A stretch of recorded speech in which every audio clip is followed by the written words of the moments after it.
আসসালামু আলাইকুম BD sports টিভিতে আপনাকে স্বাগতম।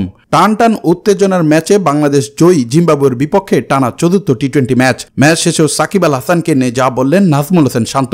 বিস্তারিত জানতে ভিডিওটি না টেনে সম্পূর্ণ দেখুন। আগে ব্যাটিং করতে নেমে উড়ন্ত সূচনা এনে দেন ওপেনার তানজিদ হাসান তামিম ও সৌম্য সরকার। তারা 11.2 ওভারে 101 রানের উড়ন্ত সূচনা এনে দেয় বাংলাদেশকে। দলীয় 11 ওভারে যখন 101 রান খেলার যখন এমন অবস্থা, তখন ধারণা করা হয়েছিল স্কোর 200 ছাড়িয়ে যাবে বাংলাদেশ। কিন্তু এরপর চরম ব্যাটিং বিপর্যয়ের কারণে মাত্র 42 রানে 10 উইকেট হারিয়ে 143 রানে অল আউট হয়ে যায় টাইগাররা। তবে ইনিংসের শুরুতে তানজিদ হাসান তামিমের ব্যাটিংয়ে যারা মুগ্ধ হয়েছিলেন তাদের হতাশ করেছেন সাকিব আল হাসান, বর্তমান অধিনায়ক নাজমুল হোসেন শান্ত ও তারকা ব্যাটসম্যান তাহিদ হৃদয়রা। দলের ব্যাটিং বিপর্যয়ের আগে 37 বলে 52 রান করে ফেরেন তানজিদ তামিম। এছাড়া ইনজুরি থেকে ফিরে এসে 34 বলে 41 রান করেন সৌম্য সরকার।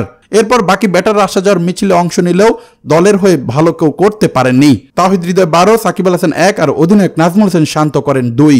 জাকের আলী অনেক 6, এতে 143 রানের লক্ষ্য দাঁড় করায় বাংলাদেশ। জবাবে দ্বিতীয় ইনিংসে জয়ের লক্ষ্যে ব্যাটিং করতে নেমে শুরুতে উইকেট হারায় জিম্বাবুয়ে। পরে পাওয়ার প্লেতে সংগ্রহ করে 3 উইকেট হারিয়ে 37 রান আর 10 ওভারে সংগ্রহ করে 58 রানে 4 উইকেট হারায় জিম্বাবুয়ে। তবে নিয়মিত বিরতিতে উইকেট হারাতে থাকে দলটি, সেই বল আসে। তবে শেষ 6 বলে 14 রানের প্রয়োজন থাকলে জিম্বাবুয়ে চাপে পড়ে। সেই চাপ সামলায় উঠতে পারেনি দলটি, তাই তো চতুর্থ টি-20 ম্যাচ হেরে যায় এক সাকিব আল হাসানের কাছেই।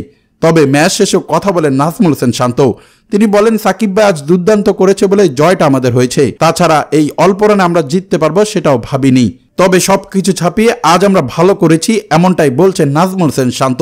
দর্শক, এই ছিল খেলাধুলার আপডেট। পরবর্তী আপডেট সবার আগে পেতে চ্যানেলটি সাবস্ক্রাইব করে সঙ্গেই থাকুন।